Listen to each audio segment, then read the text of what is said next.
Everyone, कैसे हैं आप सब। आई होप कि आप सब ठीक ठाक होंगे और स्वस्थ होंगे। तो आज हम करेंगे पर्यायवाची शब्दों की प्रैक्टिस। ठीक है, तो पर्यायवाची शब्द होते कौन से हैं पहले ये देख लीजिए। मतलब जिन शब्दों के अर्थ में समानता होती है वो पर्यायवाची शब्द होते हैं, और पर्यायवाची शब्द ही समानार्थी होते हैं क्योंकि वो समान अर्थ देते हैं। ठीक है, पर्यायवाची शब्द ही समानार्थी होते हैं, बट जो अनेकार्थी होते हैं वो अलग होते हैं, वो एक शब्द के अनेक अर्थ निकलते हैं। और पर्यायवाची में क्या होता है, एक शब्द दूसरे शब्द के समान होता है। ठीक है, तो आज हम करेंगे पर्यायवाची शब्दों की प्रैक्टिस। तो चलिए हम स्टार्ट करते हैं। जैसे कि हमारा पहला शब्द है अंधकार। ठीक है,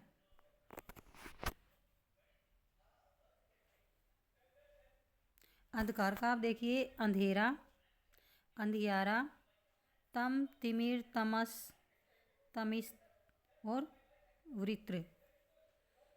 ठीक है, क्या क्या है अंधकार के, अंधेरा, अंधियारा, तम, तिमिर, तमस, तमिस्र और वृत्र। नेक्स्ट है अग्नि। अग्नि का क्या है, आग, अनल, पावक, ज्वाला, दहन, वहनी, हुतासन, कृषाणु, वैश्वानर और हुतबुक, धनंजय। ये क्या है, अग्नि के हैं ये। अब देखो इसमें कुछ नए शब्द हैं, जैसे कि पहले हमने जहाँ तक पढ़ा है तो आग, अनल, पावक, ज्वाला, दहन, वहनी, हुतासन, इतना तक तो अभी देखो नए। देखो अब नए में आप क्या देखेंगे, जैसे कि कृषाणु, वैश्वानर, हुतबुक, धनंजय। ठीक है, तो जो हम नए हैं उन पे ज़्यादा फोकस करेंगे। जो आम है, जो सबको मोस्टली सबको आते ही हैं, वो हम जल्दी से करेंगे। अब आप देखिए अटल। अटल में क्या दिखाया गया है, अटल, अचल, मतलब जो चल ना सके तो वो अटल हो गया। अडिग, जो एक स्थान पर रहता है, स्थिर रहता है, वो हो गया। अविचल, ये भी हो गया अटल। दृढ़, दृढ़ भी क्या होता है, पक्का। और देखो पक्का साथ में दिया भी गया, दृढ़, पक्का। ध्रुव, ध्रुव को अटल क्यों कहा गया है, क्योंकि जो ध्रुव है, जो तारा है, वो अपनी जो जगह है उसको चेंज नहीं करता, वो अपने एक ही जगह पर रहता है, तो उसको इसलिए अटल कहा गया है। नित्य, जो मतलब वहीं पे, हमेशा वहीं पे रहता हो। नित्य, स्थिर, जो स्थिर हो। तो ये क्या है, ये सब अटल के थे। अचल, अडिग, अविचल, दृढ़, पक्का, ध्रुव, नित्य और स्थिर। आगे देखिए आप अतिथि का। अतिथि के क्या है, अतिथि आगंतुक, अभ्यागत, मेहमान, पाहुन, पाहुना। ठीक है, आगे देखिए अदृश्य के। अदृश्य अगोचर, अंतर्ध्यान, तिरोहित, ओझल, गायब, लुप्त, विलुप्त। ठीक है, अब ये देखो सभी मतलब आसान से लग रहे हैं। अदृश्य क्या है, अदृश्य अगोचर, जहाँ पे गोचर मतलब जहाँ पे गोचर ना किया जा सके, जहाँ पे जाया ना जा सके, तो वो क्या हो गया, अदृश्य हो गया।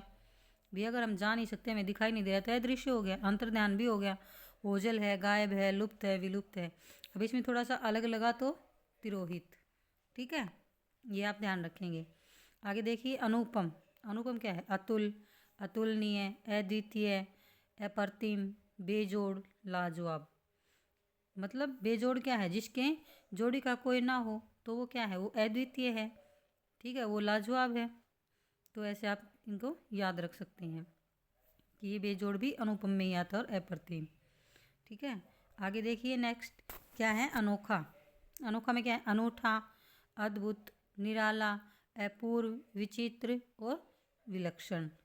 अब अनोखा क्या हो गया, अनोखा भी बिल्कुल मतलब सबसे अलग हो गया। अनूठा, अद्भुत, निराला, अपूर्व, मतलब पहले जो कोई ना हो वो सबसे अलग हो गया। विचित्र, विलक्षण। ठीक है, आगे देखिए अन्वेषण के आप।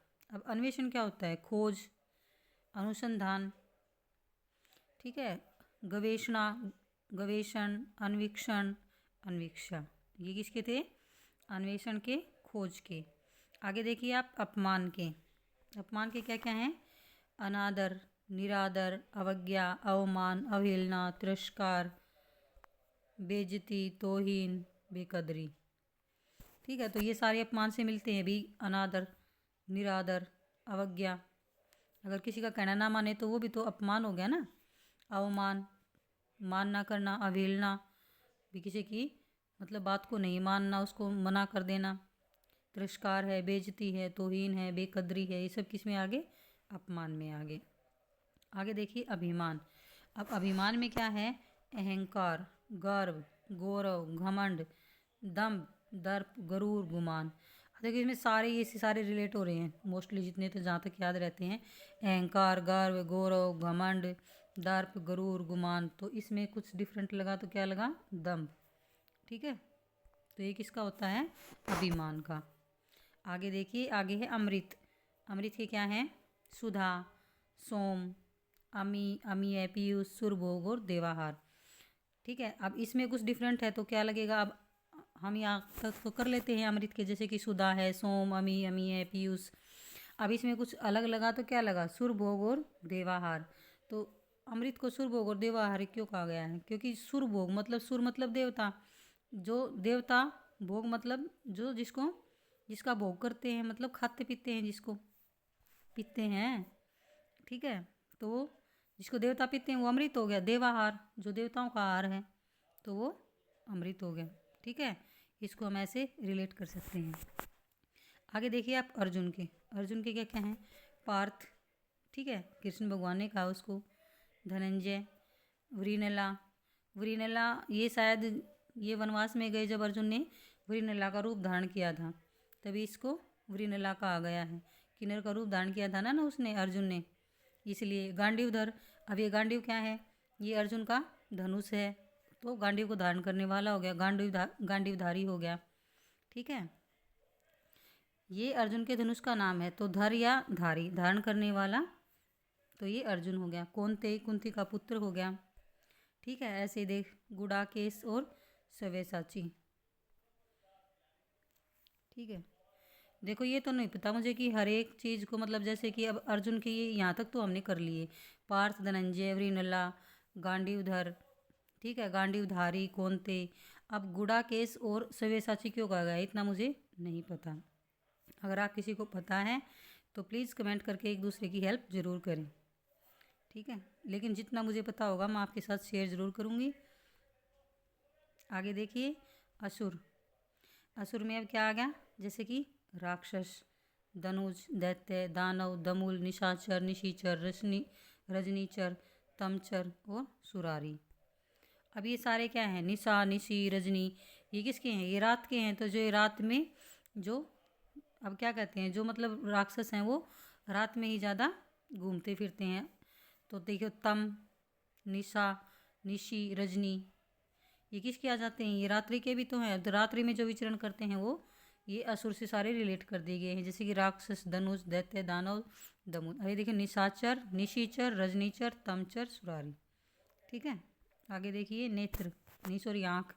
आँख के क्या क्या हैं? नेत्र, नैन, नयन, लोचन, दृग, चक्षु, अक्षी और चश्म। ठीक है, ये आँख के हो गए। आगे देखिए आप आकाश। अब आकाश के क्या क्या हैं? गगन, नभ, अंबर, आसमान, व्योम, शून्य, फलक, अनंत, अंतरिक्ष, गगनमंडल, नभोमंडल, देवपथ। अब ये देखिए आप, ये सारे देखो एक दूसरे से रिलेट हो रहे हैं। गगन, नभ, अंबर, आसमान, व्योम, शून्य, अंतरिक्ष, गगनमंडल, नभमंडल, देवपथ। देवपथ क्यों कहा गया है?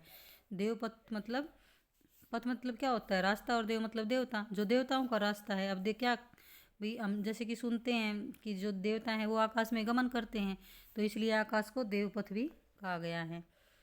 ठीक है, अब फलक। अब फलक शायद ये कोई किसी गाने की लाइन भी है कि मुझे ले चल फलक तक, कुछ ऐसे करके। मुझे वैसे गाने वगैरह याद तो नहीं रहते, लेकिन जहाँ तक सुना है तो ये किसी सॉन्ग में भी यूज़ किया गया है। तो फलक क्या होता है? वो कहता है कि आसमान तक ले जाने के लिए, कहती है या कहता है, जो भी है। ठीक है, और अनंत। आगे क्या है? आगे है आनंद। आनंद मतलब खुशी, प्रसन्नता, उल्लास, आह्लाद, हर्ष, मजा, मोद, प्रमोद, आमोद, लुत्फ। ठीक है, आगे है आभूषण। आभूषण क्या है? जेवर, गहना, मंडन, भूषण, विभूषण, आभरण, अलंकार। क्योंकि अलंकार का मतलब भी तो आभूषण ही होता है। ठीक है, आगे देखिए, आगे क्या है? आम। अब आम क्या है? आम्र। ठीक है, कि इसका क्या हो गया? ये तत्सम रूप हो गया इसका। आम का आम्र। रसाल, क्योंकि ये रस से भरपूर होता है इसलिए रसाल कहा गया। सहकार, पिकबंधु और मधुदूत। ठीक है, आगे है आश्चर्य। आश्चर्य के क्या है? अचरज, अचंबा, विस्मय, हैरत, हैरानी, ताजुब। ऐसे कहते हैं ना, बड़ी ताजुब की बात है। तो वो क्या है? ये अलग अलग भाषाओं के हो गए, लेकिन ये सारे आश्चर्य के ही समानार्थी हैं। आगे देखिए इंद्र। इंद्र के कौन से हैं? सुरेश, सुरेंद्र, सुरपाल, सुरपति, देवेश, देवेंद्र, देवराज, सचिपति, वज्रपाणी, पुरंदर, नागपति, अमरपति, वज्रायुध, सहस्त्राक्ष। ठीक है, अब वज्रपाणी वज्र को धारण करते हैं। ठीक है, और ये सहस्त्राक्ष मतलब, सहस्त्र मतलब हजारों और अक्ष मतलब आँख, तो हजारों आँखों वाले इसलिए कहा गया होगा सहस्त्राक्ष। ठीक है, और सची के पति हैं तो सचीपति हो गए। सुरपति मतलब देवताओं के हेड हैं, ये देवताओं के पति हैं। सुरेंद्र हैं, सुरेश, देवेश, देवेंद्र, देवराज। तो ये सारे किसके थे? इंद्र के। आगे देखिए इच्छा। इच्छा क्या होती है? चाह, कामना, लालसा, आकांक्षा, अभिलाषा, मनोरथ, वांछा, लिप्सा, स्पृहा, इहा, वासना, तमन्ना, मुराद, हसरत, आरजू, इप्सा, अभिप्सा, अरमान, ऐशना, ख्वाहिश, चाहत। तो ये सारे से रिलेट हो रहे। इसमें अगर कुछ डिफरेंट है तो क्या है? जैसे कि इच्छा का लिप्सा, ये तो याद रह जाएगा, लेकिन क्या है? स्पृहा, ईहा। ठीक है, और हम क्या करेंगे? ऐशना, अभिप्सा, इप्सा। ठीक है, तो ये क्या क्या है? ये हम फिर से करेंगे। इच्छा की क्या है? इच्छा को, इच्छा का समानार्थी क्या है? स्पृहा, ईहा, इप्सा, अभिप्सा, ऐशना। ठीक है, ये थोड़े से अलग हैं।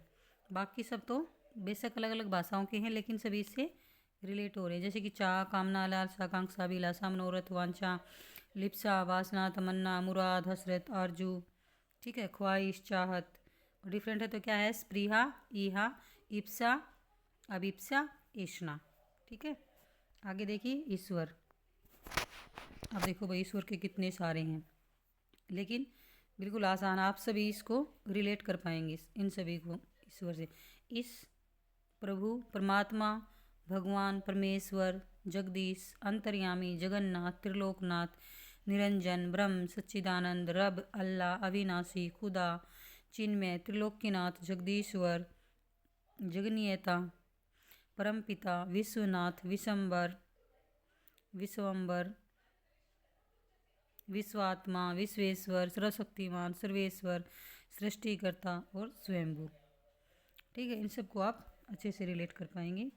आगे है उत्पत्ति। उत्पत्ति क्या है? आविर्भाव, मतलब सर्जन किसी चीज़ का।